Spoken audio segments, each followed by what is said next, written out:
Hello and welcome to LangTime Chat, episode 58. How are you, David? I am doing well, and we have a little guest with us. Yeah, so I think, God, is it okay that it's hitting the red bar every time? Maybe I turned it up too loud. Oh, it's fine. I'm really sorry if we're blowing your eardrums out. Also sorry if in the background you hear a constant motorboat. I'm not sorry for the cause of it because that is Kitty over here purring up a storm. But our microphone doesn't distinguish between background noises and front ground voice noises, which means it may just be amplifying everything, including this incredible purring. And she is one happy cat. All right. This episode is titled Conlang Relay Demo because we're going to be doing a little demonstration in this episode.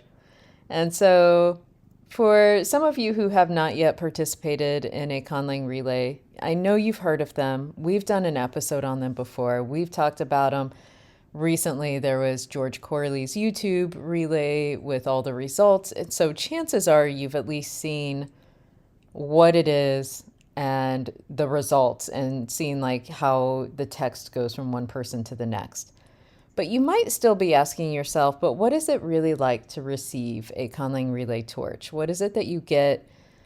How does that feel? What kind of processes might you go through or think through? We all have our own processes, but still sometimes it helps to like just hear a person think through.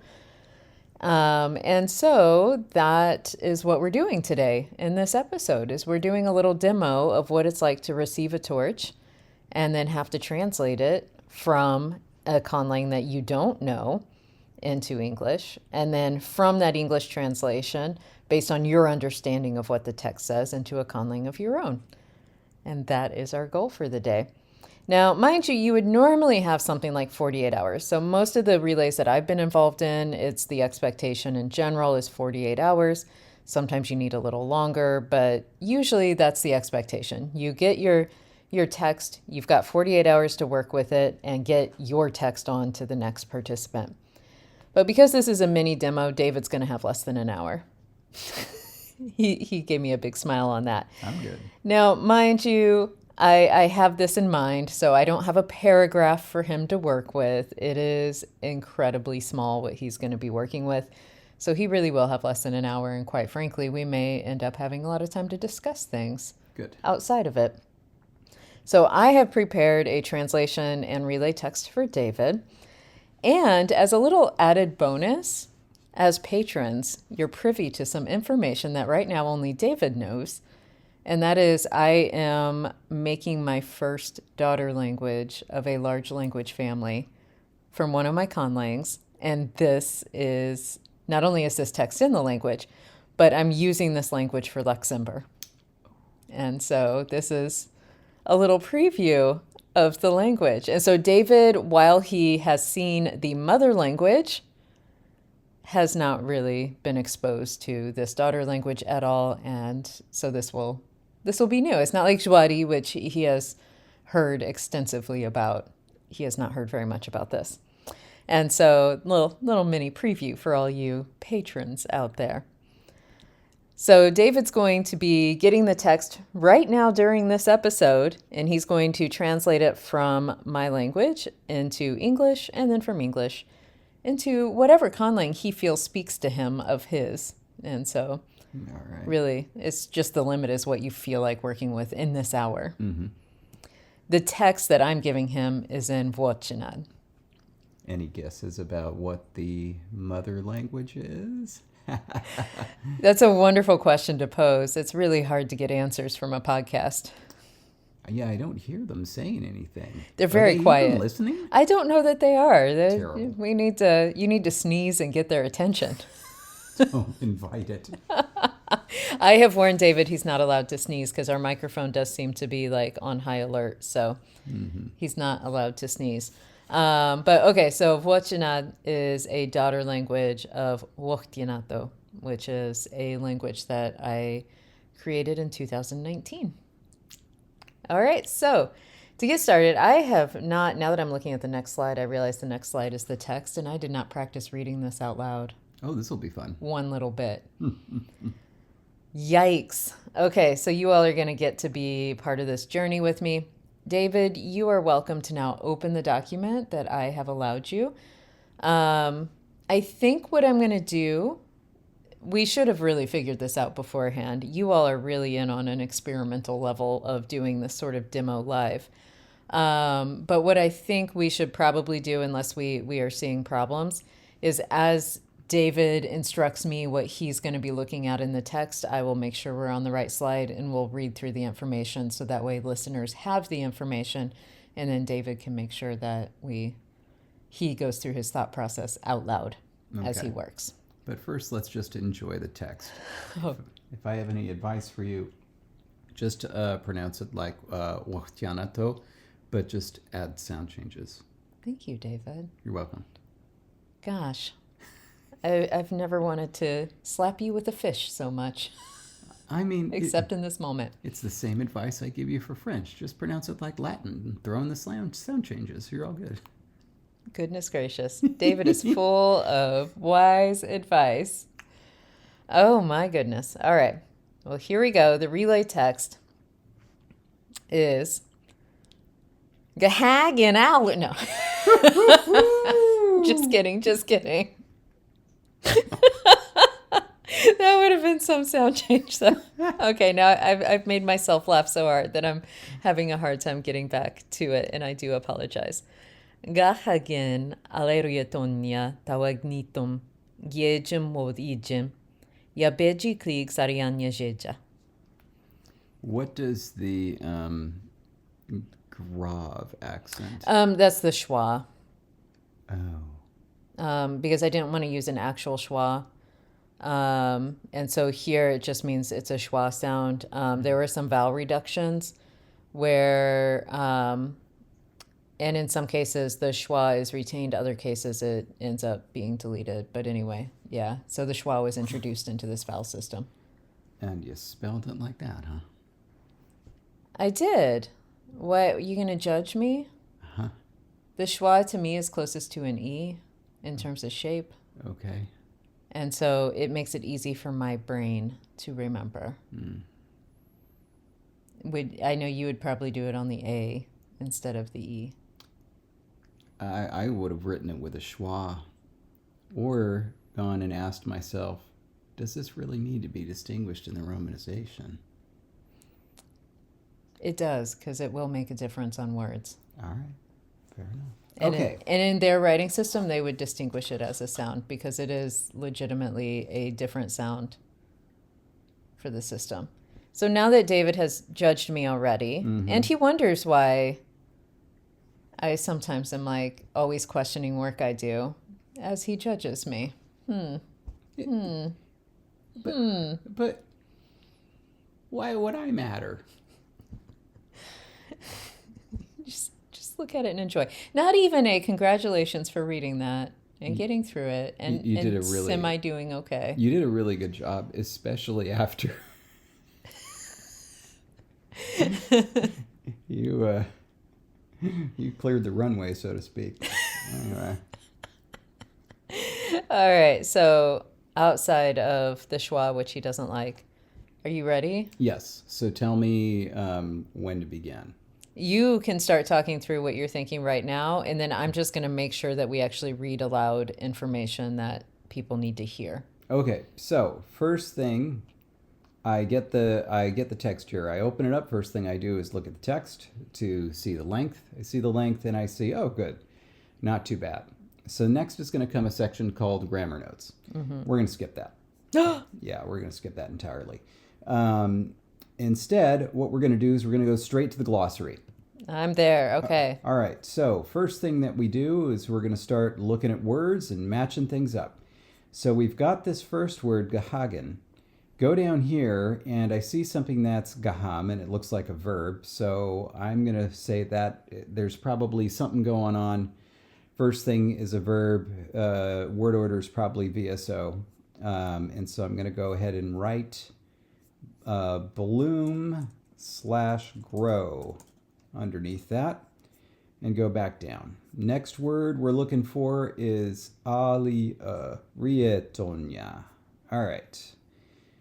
I don't see anything that matches straight up with that. And so what that means is there's probably some sort of agglutination going on here. I do see rie, though. That's trees. We have a C3 here, so there's probably some sort of noun class thing. I could get all this from the grammar, but I generally like to just throw things down first. However, we are running into a problem here because this word is alla rietonia. I see rie. I don't see anything for tonia. I don't see anything for alla. And so there is some grammar happening there, and I'm not getting it from just the thing. So what I'm going to do is I'm going to put in scare quotes, I'm going to put trees here, and that's it. Next we have tawagnitum. Tawagni is wildflowers. So that's cool. And I'm going to guess that tom is some sort of bit of grammar. So then we're going to go on. We have giejem. Gie is yellow. Nothing for gem. And so we're going to say that is yellow there, and going to assume for the time being it's a modifier. Next we have woth. So we have woth, and this is a conjunction and. Final consonant occurs before words beginning with a vowel. That is cool. I like that. So that's and. We see the gem again, by the way. E, small. All right, so this is probably some sort of agreement thing happening here. I don't know exactly what, because tawakni is glossed as wildflowers, not wildflower. I would have guessed plural, but I don't think that's the case. All right, moving on, we have yabeji. We have yabeji, yabej. Conjunction when, during, at the time of. Okay. And again, there's some phonology there. So I'm going to put when, while, Klieg. Klieg. Probably again, I notice you have Gehagen, right? But the glossary entry is Gaham with an M. Then you have Klieg, but the glossary entry is Kleem. So I bet that M is something having to do with a verb. And it means to exist, to happen, or to fall or to blow. So I'm going to put exist, fall, something like that. Sarianya.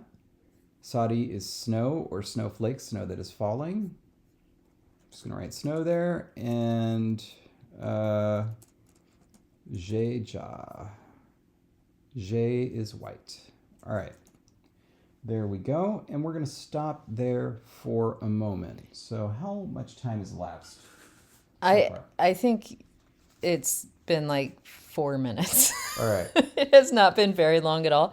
I'm going to fly back into the presentation, back to slide 7 with the text. And so you can now see the text. I had the glossary on the screen, so that way you could kind of see what David was reading as he went line by line, word by word, rather, through the text.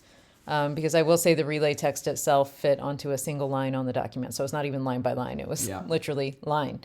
And so what I would like to do, though, is just make sure that even if you don't end up reading, because you did end up figuring some things out, obviously, but even if you don't read all of the things on the page for yourself, I do want to make sure the audience hears them so they know what it is that you had received should you have needed it. Oh, yeah. No, we'll go back to that. Okay. I wanted to explain what I did and why. First of all, I know that this relay text has come from Jessie, and I know that Jessie is good. And so I would, knowing that, I would go through her grammar notes, and I'm sure that they would be accurate and helpful. Oftentimes when you're in a relay, you don't necessarily know the work of the person that's coming from you. So what I like to try to do is I want to try to figure out what the thing is supposed to be saying without having to look at the grammar. Because sometimes if you go into the grammar, someone will be writing something that they think is true but is not true. or they won't give you enough information, or they'll give you misleading information. That can also happen with the glossary. There's two different schools of thought to it when it comes to a relay. One is I'm going to give you everything that you need and nothing else. And the other is I'm going to give you everything and you figure it out. And then also there's the kind of in between that is I want to show you how clever I am. And so even though this isn't relevant, I'm going to include it. And so what I would generally do, though, is I would go to that glossary, try to plunk down as many words as I can, see what they end up being, and see if I can figure out what the sentence is saying. So my guess right now is I don't exactly know. The trees are blooming with small and yellow wildflowers while the white snow is falling. That's my guess, but I know that there's more to it because I couldn't figure out what was going on with trees. The thing that I have just glossed as trees. And I know for a fact that more is going on with the verbs than I can figure out from just the glossary. I also know that there's some agreement stuff happening. I'm guessing that is going to be less important to figure out than figuring out the verbs and figuring out what's going on with this second word, alarietonia. So now I'm going to go back into the grammar notes and then figure things out. But the nice thing is that you're not going into this grammar cold. Essentially, if you look at the relay text and just look at it and kind of read it to yourself and then go to the grammar notes, you're going in cold. Here, you've put down some words and you're making some assumptions. Some assumptions may be wrong, and that's fine, but at least you're starting with something. Now the grammar, as you go through it, it's going to have some context. Yes. So it's like the first thing that we figured out right away, it's like, okay, this is probably a verb initial language, and indeed it is. So we're looking at the grammar notes now, and Jessie started off with the really basic typology stuff. So we're looking at a language that's VSO, prepositional, and modifiers follow the nouns. A strongly head initial language. Indeed. And I will say that, as David had mentioned, there are different categories of people in terms of what documentation they send with a relay text. And I am of the first variety that he described, where I will send you what you need to get through the text and not much else. If something else is included, it honestly is accidental, because my goal is to give you what you need to get through the text, because the goal is for you to figure out basically what you think the text is saying. And a lot of times, especially when you have more than a sentence, it's going to be challenging enough on its own without having 8 different, verb conjugation charts to get through to figure out this one form that you actually needed for the text. And so these grammar notes, these were the only typological, the really basic clause facts that I gave David. Does that mean that's all that there are in the language? Well, no, there's of course more. And if he had more text, I may have needed to include more, with it, but I'm only going to give what is necessary for the text. So when you're making maki, Japanese maki, right? And you learn how to do this, you put the stuff in, you roll it up, and you wet the seaweed so that it's sealed, and you've essentially got a tube, right? And then you have to cut it. A lot of times, those who are unfamiliar, they'll think about things in their own life that are similar. So when they go to cut it, they think of it like cutting a sausage or cutting a loaf of French bread or something like that. And if you go at it with this attitude, you're going to end up tearing the seaweed and with these really uneven, chunky cuts of maki. And the way that it was explained to me by my grandmother, my stepdad's mother, is first you have to have a very sharp knife. A nice sharp knife is good. You wet the knife, be sure the knife is wet. But then you don't push into it, right? You don't push into it to cut it the way you do bread. Instead, you make a very, very, very small slit in the top of the nori, the seaweed, and then you let the weight of the knife do the work. You don't have to press it. You just go back and forth.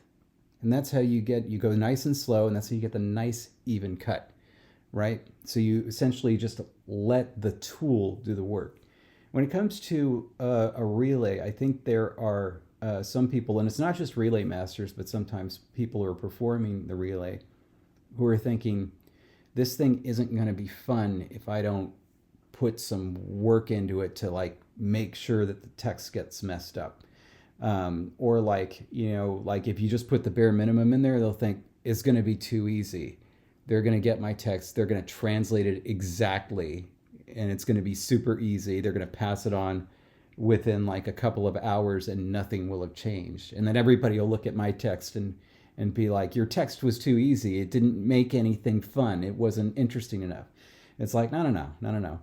The relay itself, that's the weight of the knife. Just doing the very basic elements of it, that's going to have the text change enough.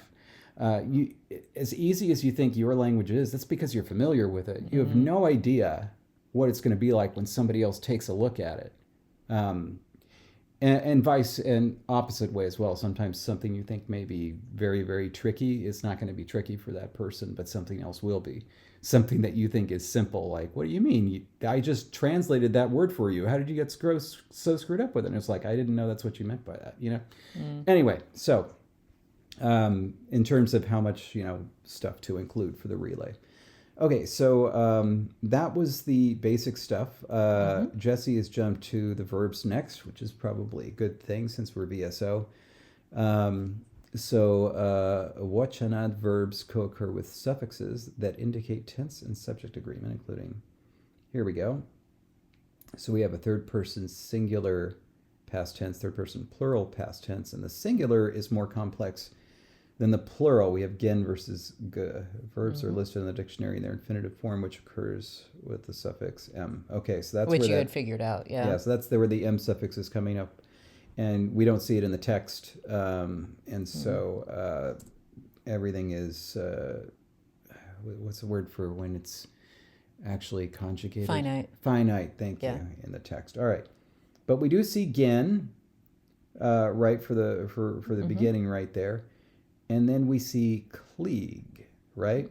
Now, if we go down, we had gaham, right? Gahagen, right? And so that's third person singular past tense. All right. And then we have kleem and klieg.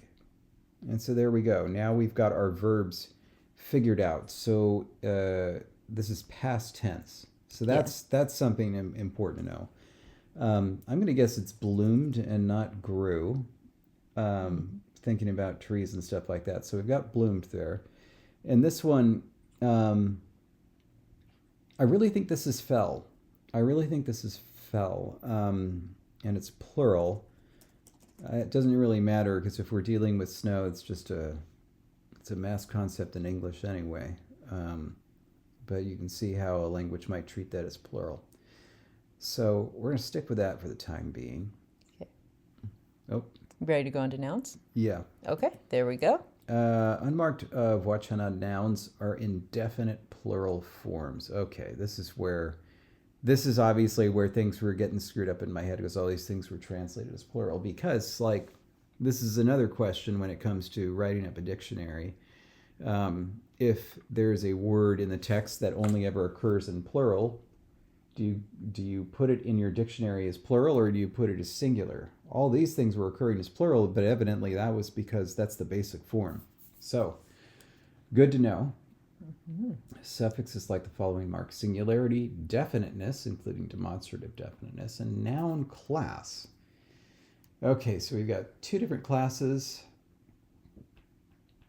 shown here, class 1 and 3. They're not defined beyond that, so we'll just leave it at that.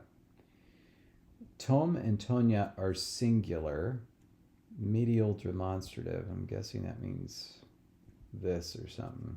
Well, could have put a note in there about that. And so that is sometimes you'll just overlook something.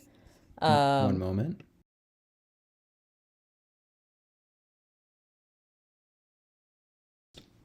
So next time it may be better to pause the recording.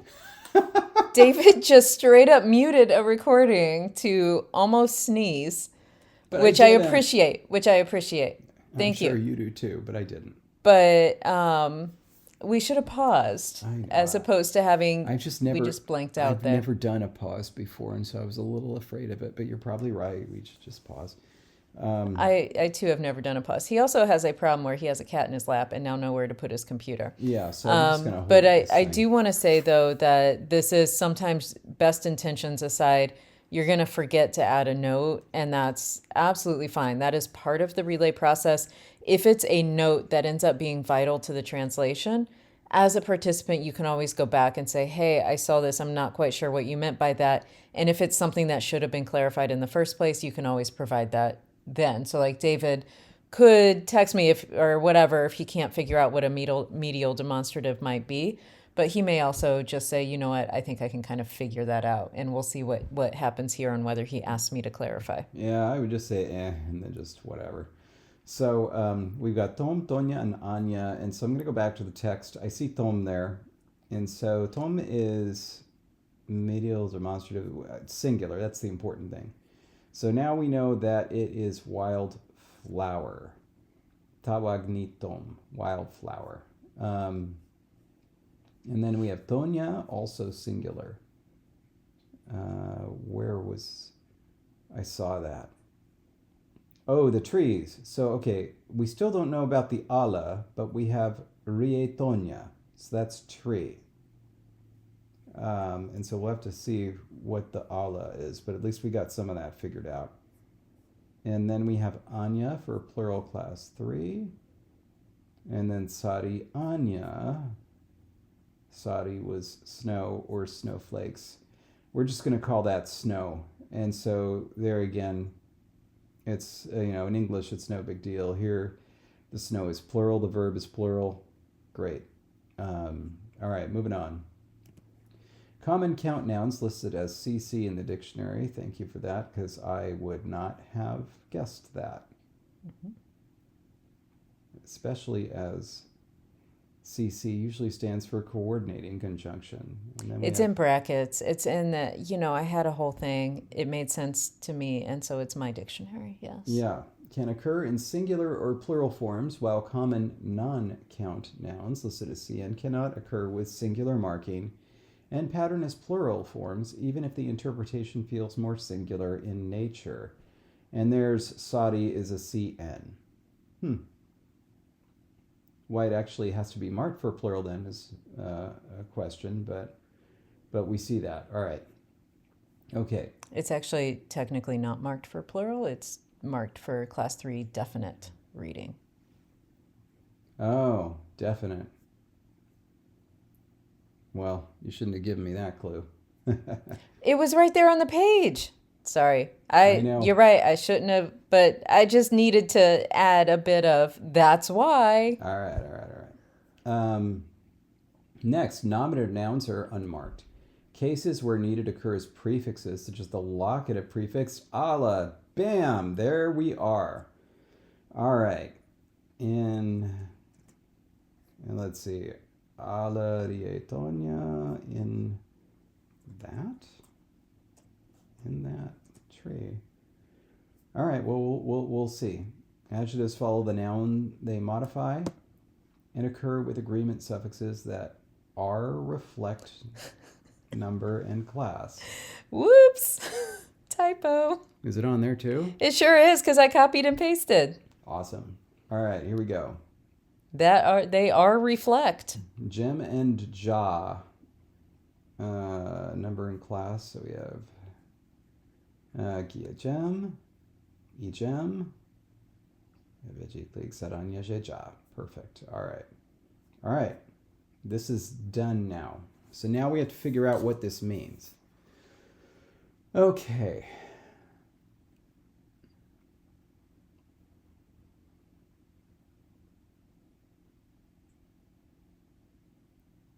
What a beautiful thought. I like this.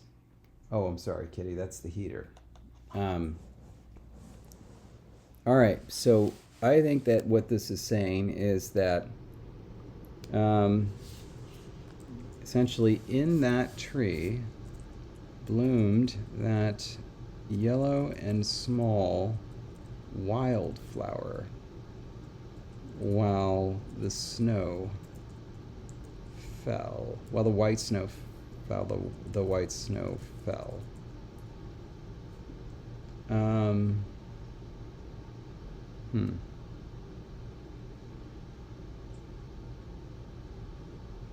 Okay, hold on. Okay, yeah, because that's going to be the subject. So the Alarietonia is essentially it's a locative argument, the equivalent of a prepositional phrase, and it occurs directly after the verb, kind of like in an adverbial position, which pushes the subject into second position, at least in terms of the nouns. Okay, let's read. That yellow and small wildflower. You know, in English, I think we would say small yellow.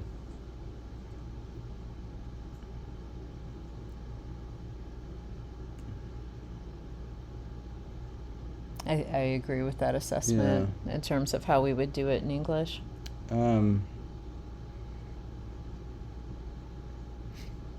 Yeah, I don't know how I feel about those demonstratives, but, you know, they're in there.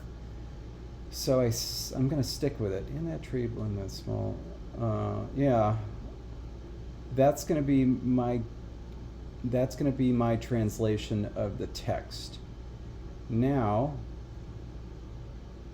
I think then what comes next is that I translate it. Is that right? And now David will talk through the translation into his Conlang. All right. So, often when it comes to relays, I like to either do something fun, you know, some language that I want to work with, or I just want to be lazy and not have to think about it too much. In this case, I want to be lazy. And so what he means is he wants to be efficient. I want to take away this lazy. It's efficiency. Right. Efficient.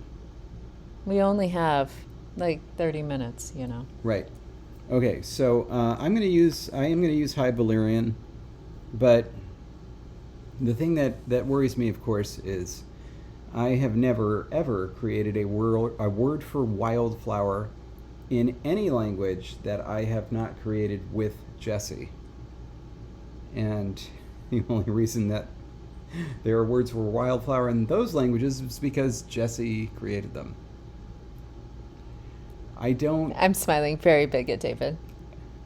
So, you know, being truthful, I don't know what a wildflower is. And so if I were doing this without, you know, Jessie's input, and presumably if this were actually a relay where I were following Jessie, you know, I wouldn't. Or if we were in the same relay, right? Mm-hmm. One of us wouldn't want to spoil the other. That is the first and really only difficult task that I see ahead of me. What the heck, a wildflower? It's not a thing, right? It's just a made-up term. Like it's really hard right now because there are like 3 things that I'm like, I need to keep track of, and I need to remember to say this at the end of the episode after David is finished. And this is one of them because since this is supposed to be the spirit of like a demo Conlang relay, David would be working on his own. Yeah. And so I will share my thoughts on what makes it a wildflower after he's finished. Okay, so when it comes to faithfulness of the text, you know, we'd have to keep these demonstratives in there, but it just sounds hokey and Valyrian, so we're not going to do that. And so we're going to start with the subject. High Valyrian is SOV. And so we're just going to type wildflower in all capital letters and spell it in some fun ways. And small and yellow. So that would be. I'm just about to use the word in Finnish. Peony. Yeah, peony. What is it in High Valyrian? Pika. Okay, so and I don't know the gender of wildflower, so we're just gonna roll with lunar for right now. Bika and Kedlier, and there has to be a macron over the final vowel, and the stress shifts, and that means blank and blank. So Bika is small, Kedlier is yellow, Bika Kedlier is small and yellow. Though I do wonder, let me pull over my High Valyrian document. Colors don't really work very the same way in High Valyrian as they do in English. Cloudlier is something that captures the yellow to gold to brown spectrum. I want to look at Timpa. Timpa is white, light colored, gray, pink. It doesn't know. You know what? It doesn't touch yellow. So I better not use Timpa. That wouldn't. It's just Cloudlier feels a little dark for the wildflower. That's why I'm hesitant to use it. But we'll stick with it. I think it's more important to capture the yellow than the white, especially given the contrast with the snow, which is white. And of course, we have to use the word for white there, so we couldn't use the same word twice. It wouldn't make any sense. So we'll go ahead and say Bika Pedlier, wildflower in that tree. Trees we're going to count as inanimate. Oh boy. Boy, I didn't know you had so much tone required in High Valyrian. That was some Only if you want to pronounce it correctly. Phrase there. That was like the high, super high tone. Yeah. Okay. So I believe that tree is Guesa. So I think this is going to be Conaguesa or Conaguesa. I think. Let's take a look. Oh, it's Guese. Wait a minute. Guese. Conaguese. Oh, that's tough. What other kind of trees are there? What kind of... Oh, undo. Yeah, I know. What kind of trees have wildflowers on them? I wish I knew that. Then I could use a specific word for that tree. How is a wildflower growing in a tree anyway? Oh, gosh. All right, whatever. So it's growing in that tree. I'm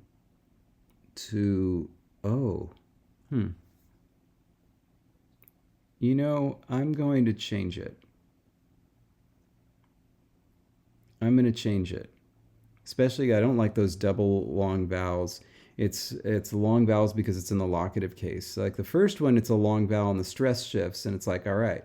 But these, they're unstressed long vowels because it's a locative case. I don't like that, so I'm going to change it. And so I'm going to look and see if I have a word for... Nope. Nothing for bloom. So, all right. We're just going to use, let's see... what is this? Ilzunagon, to cultivate, to engender, to encourage, to grow. Now, to cause, to grow. Now, to creak, to groan, to growl. To grow in size or proportion. No, that doesn't make sense. To raise, to rear, to tend, instead of plants or children. I don't think that's right. To ripen, to mature. That's what? Oh, to sprout. Yeah, I was going to say there's one below it. So, ubruragon. Ubragon. That's what it is. All right. Okay, and so I know that what's written there is the past tense, but this should be, gosh, what is this? because that the while the snow is falling is going to be the imperfect. Yeah, I guess this should be the perfect, shouldn't it? That's the whole point of having a perfect and an imperfect. The one thing happened while the other thing was happening. Yeah. So ubrur.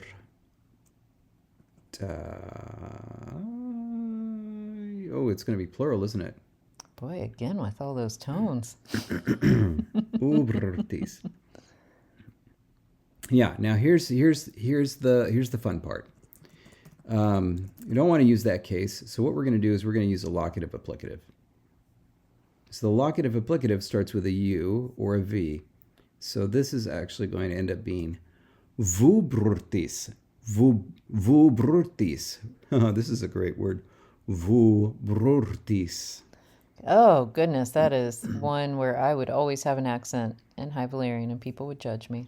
And then now the object of the locative applicative takes the dative or the genitive, depending on what's happening here. And so now this is going to be gueso. It's going to be the genitive because what follows is something that begins with a consonant. The difference is gueso or guesot, right? And so since there's a V following it, we just drop the T. Cono gueso. What? Oh, is the kono that's the that? Okay. And I will say, like, obviously David's putting some thought into the phonoaesthetic, which we do as speakers too. Like when we're writing a sentence, we don't like the flow of something. We don't like these two sounds next to each other. We do that all the time. Obviously, that's not necessary. You wouldn't need to make things more complicated for yourself in a Conlang relay. That is a stylistic choice. And so that is, something that is not necessary, but is, your choice. Yeah, now we're going to get even more complicated. I don't remember the name of this thing. Instrumental absolute. Background or setup information may be given with a noun in the instrumental. Combined with a participle, this can form a kind of small clause that can express a complete idea without making use of a full sentence. Some examples are given below. Things like, in anger, we fought.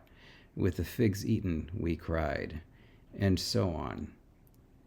And so that is actually, I think, what we're going to do with this. In other words, with the white snow falling, a small wildflower bloomed in that tree. That's really the way that this sentence should be. All right, so now things are getting really tough. Okay, so sona, and of course this should be collective. Sonar, snow. Snow and snow, yes, good cat. White, timpar. Timpa. Because of course the that was the one you did, yeah. Timpa, sonar, timpa sonar. Is it tipa or timpa? Timpa, and this is all going to change anyway. But it's the white snow. When you have a noun in the collective in High Valyrian, the singular form of the adjective is what modifies it. So timpa sonar. But this, of course, is going to have to be in the instrumental.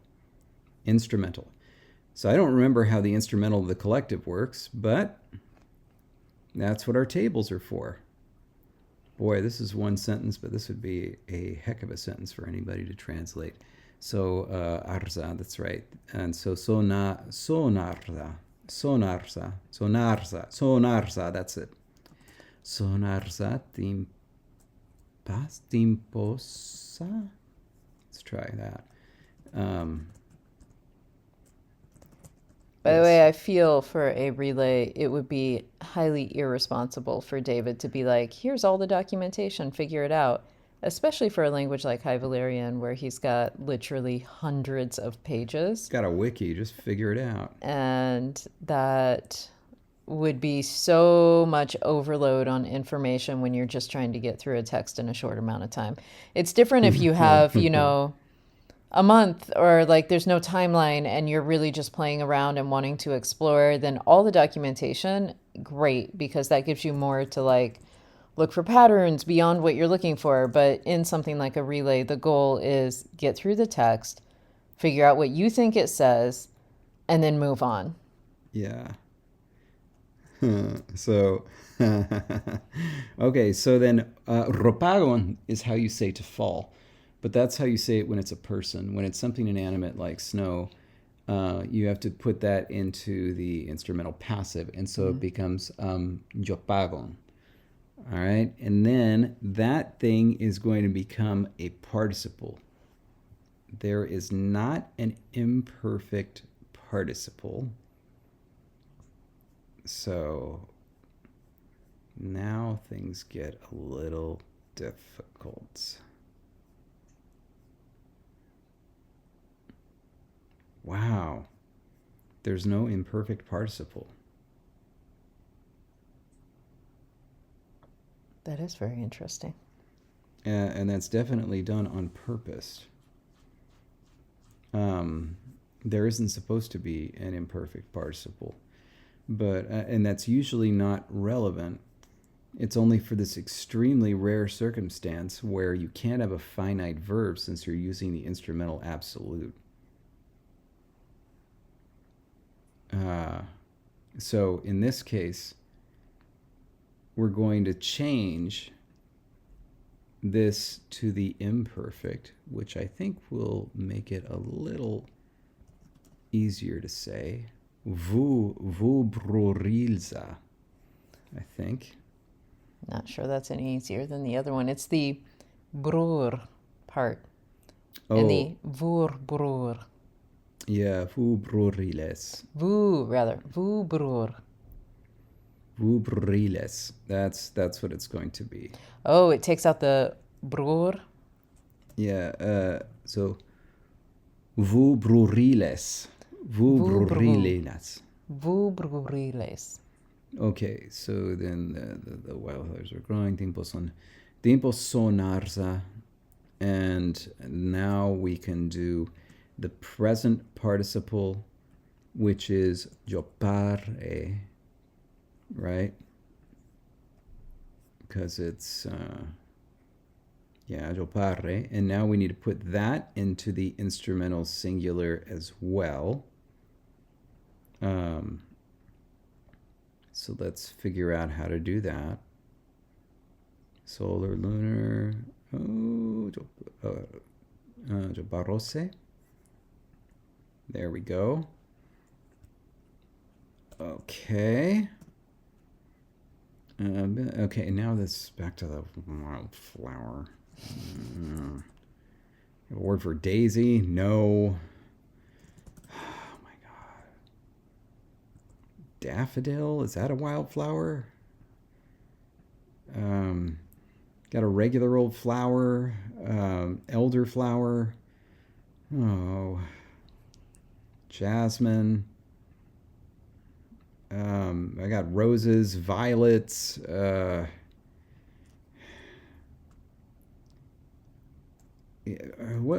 did Litze come from? Litze means pretty cute, fair. I just feel like that somehow will work. Because we don't have.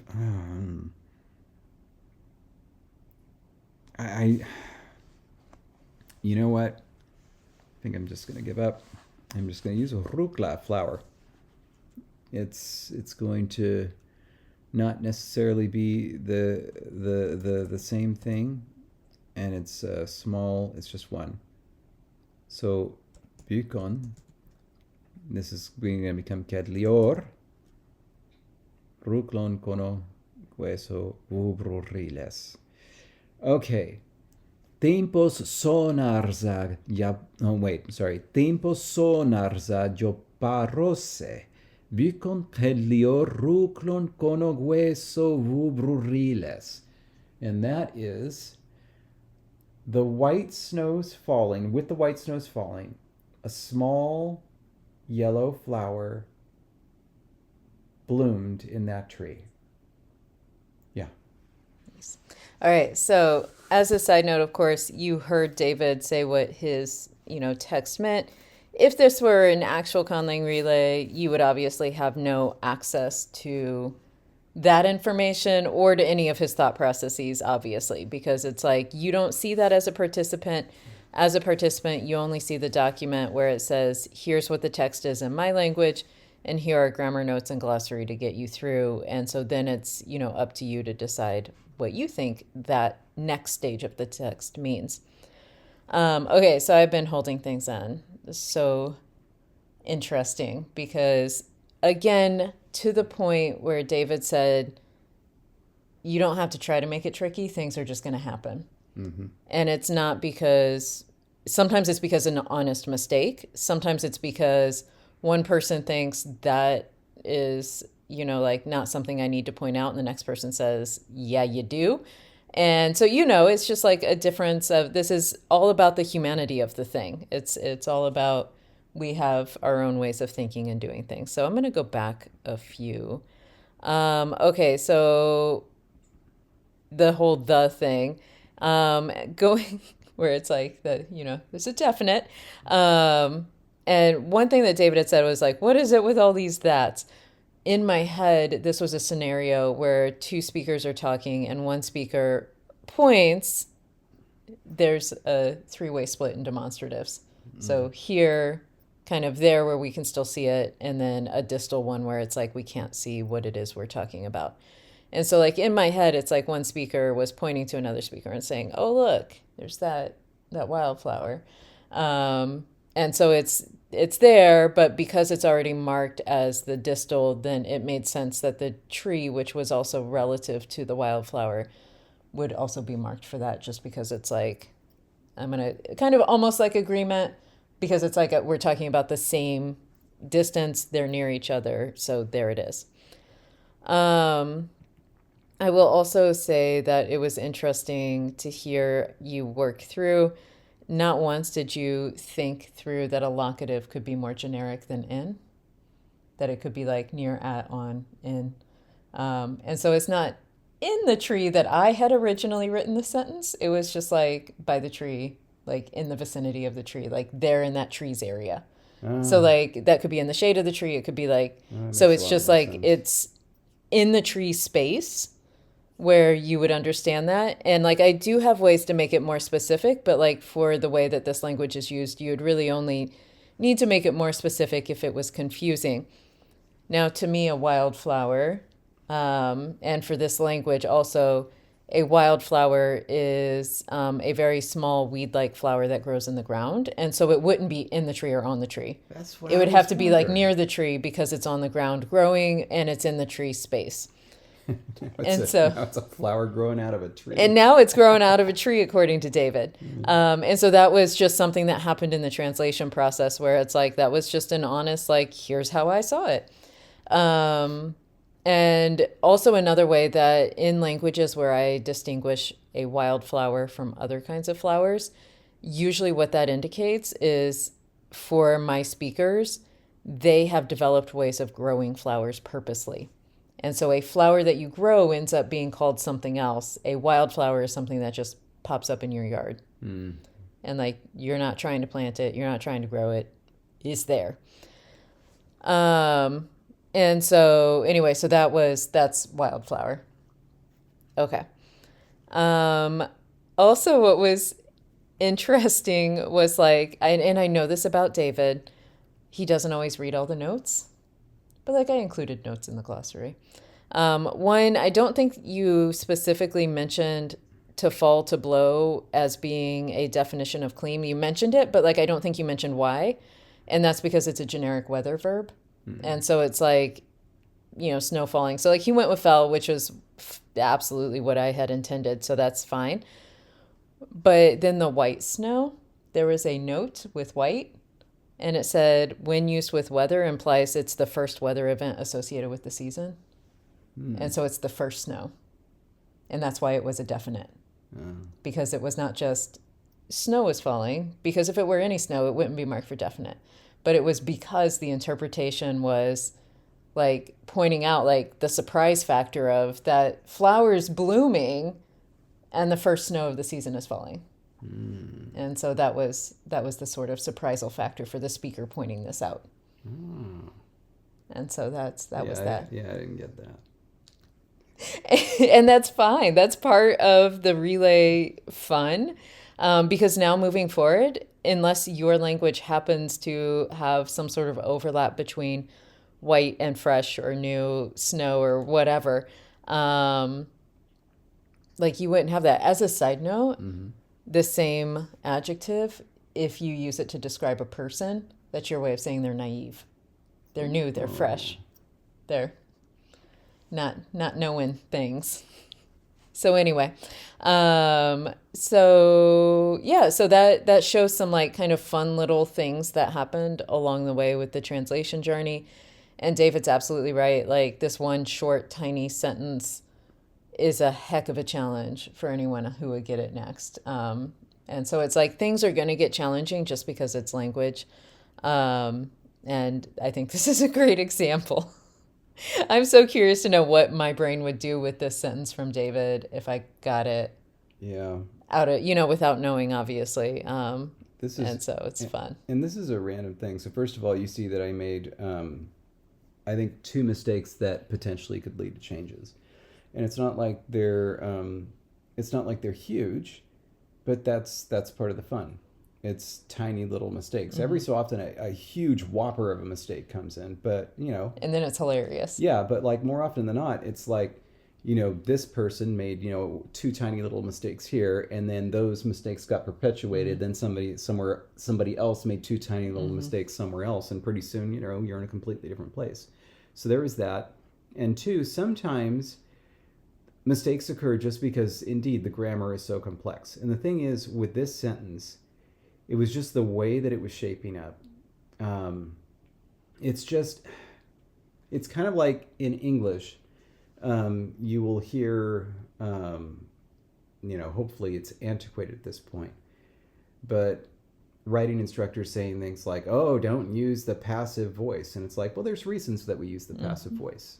There's reasons that we do it in discourse. Passives, of course, are more complex than non-passives, but we do it. Why do we do it? Because sometimes discourse calls for it. Sometimes it just feels better that way. Sometimes it makes more sense to say things like that. And so in this case with High Valyrian, you have these contrasting ideas, right, in this sentence. This thing is happening, and then this thing is happening, and somehow these things are related, right? And then just like by the time I got to the end of it, because like it'd be one thing if you were just saying it, but since I was translating it, by the time I got to the end of it, I was like, this is how it should be done. And it happens to use this kind of rare, complex construction that uses morphological processes intended for something else, right? Instrumentals. And so anytime that happens, it's like I could try my best to explain it, to explain what the instrumental absolute is. But any conlanger is going to know what an instrumental is. And they're going to look at this and are going to say, like, okay, with the snow, then it's like they're doing what with the snow? Right. They're growing it with the snow? There's a possibility. Right. So that's one thing where it's just a bit of grammatical complexity that depends crucially on A, my explaining it well, and B, the conlanger understanding it. And then the other bit is the locative applicative, which is, I don't know how familiar you will be with this, and especially if you're a Finnish speaker, this will just sound foreign to you. But composers of Latin, especially like texts, would often try to change constructions up so that it wasn't matching endings for words in a row. They kind of like didn't like it, where, I don't know, it'd be like, fortai, rosai, that type of thing. Even though that's the whole point of agreement, right? They didn't like it, so they tried to mix things up, move word order around, or change the cases of things, or use different words that had slightly different endings. when they were agreeing so that they didn't have rhyming. In Valyrian, it's like you can use the cases there. The locative is right there for you, which, by the way, would have the same generic meaning. So somebody even though I interpreted it wrong as the flower being in the tree, somebody may have taken the Valyrian grammar and then interpret it correctly. Right, yeah. Being like near the tree, because it would mean the same thing. But the idea is that I heard it, and I heard the way it was going, and it was breaking up the rhythm of the sentence. And it was like, it would be so much more natural to turn this verb into a locative applicative instead. Because that's a very natural thing for a Valyrian speaker to do.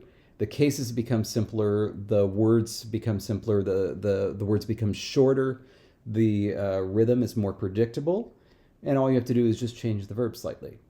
But that is kind of a grammatical complexity, which suddenly, if you introduce that again might lead to a change later on from either me not explaining it well or a conlanger misinterpreting it based on their understanding. Right, yeah.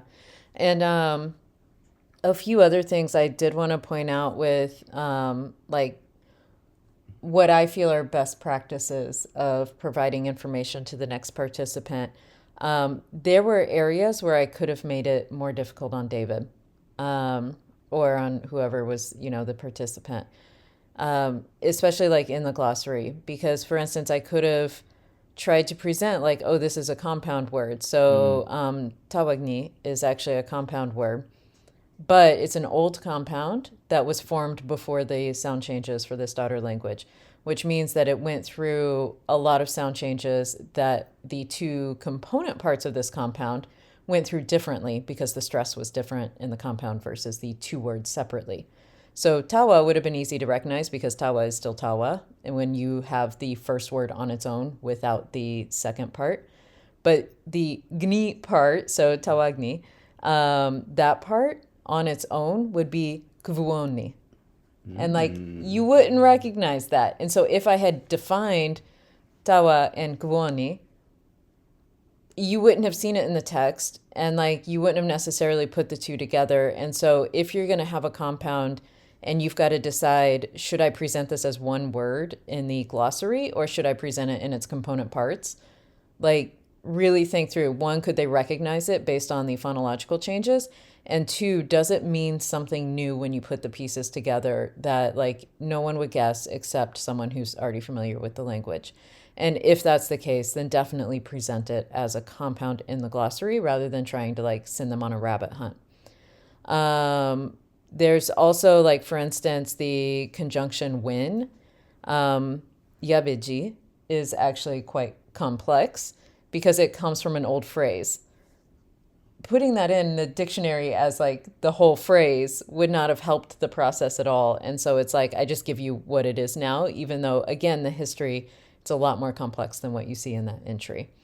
But anyway, so that's just like a best practices thing. Just really be mindful of, would someone looking at this be able to find what they need out of the glossary? And once they do, am I giving them enough support to at least like get in the ballpark of what was intended? And so those were just a few things to point out. All right. So that leads us to the December challenge. Woo! Because a few things. One, people had said, oh, we're out of challenges because we just recently did a couple challenges back to back. And I don't know about you all, but we find them delightful. And at least two of you out there do as well. And so we have a challenge for the month. This month, we are mentally and spiritually and all the illy ways gearing up for the what I think is being called Let's Have a Relay for the new year. And so it's an LTS collab collaboration where it's really it's collab, and then we're just joining in. I'm saying it's a collaboration. I already made that joke in the last stream, but yes, it is. Indeed. David wanted to make it again. David likes that joke. I had to point out I made it first. I just want to make sure, because it's a corny joke, and I like my corny jokes to be attributed to me. All right, but anyway, so it's let's have a booba putting on the relay, and enough people are interested that we're fairly certain we're going to be able to have 2 rings of the relay. And so that's where the LTS half is going to come in, because I'll get to kick off since I've already seen the text. I can't participate, but I could be the starter text for a second ring. So anyway, in that spirit, for knowing that we have a relay coming up, this month in December, I am running a super informal, super mini relay that's going to run throughout the month as we have participants who are signing up and willing to participate. And so what this means is you need to get in touch with me if you want to participate just as soon as possible. Let me know roughly when you're available. It is, when I say mini relay, it will be longer than 1 sentence like David had, but it's going to be like 2 sentences. Like maybe 3 if they're short sentences, but it's really going to be a super mini relay. It's meant to be a fun little challenge for anyone who is just looking for like a fun thing to do in December that may just take like, an evening to do. Like it really shouldn't take most people 48 hours at all with a leg. It's meant to be something you could do in an evening if you're prepared and ready for it. But it's also hopefully going to be an introduction for some of you to the relay process, where like if you've been a little nervous about participating in a relay, I hope you'll participate in this, and you can get 48 hours. So it's not like I'm going to cut you off. Like if you need the time because you need to develop features in your language maybe, or maybe you realized, you just need some more time with translation or whatever. This is meant to be informal. It's meant to be fun. It's just meant to be have a challenge or have an introduction so that way you can see what this relay business is all about. But you do need to get in touch with me.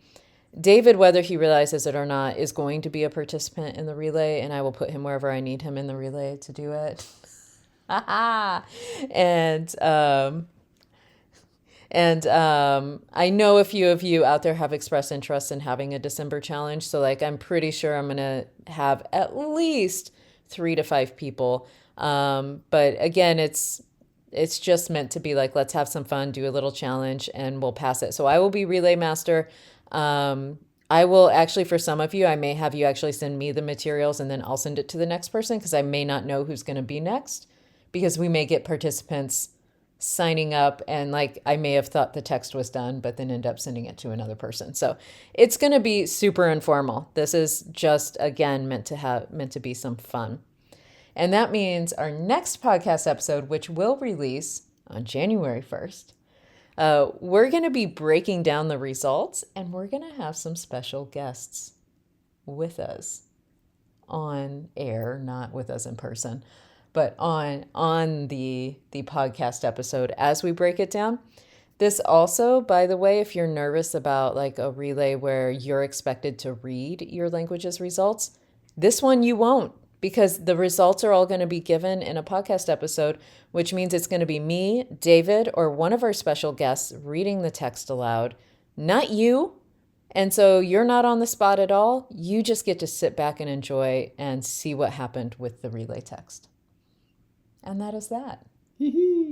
So hopefully that got you excited. We hope that you enjoyed the process. We will, of course, have some PDF goodies attached to the Patreon post for this so that you can dig through and see the translation. We'll maybe mark it a little bit more clearly in the text, David's translation versus the original text. But there's also a clean copy of the PDF that will go up. And so that will all be available for you. And yeah, in the meantime, we hope you all stay grammar, and we look forward to seeing what happens with our little relay here. Bye, everybody. Bye.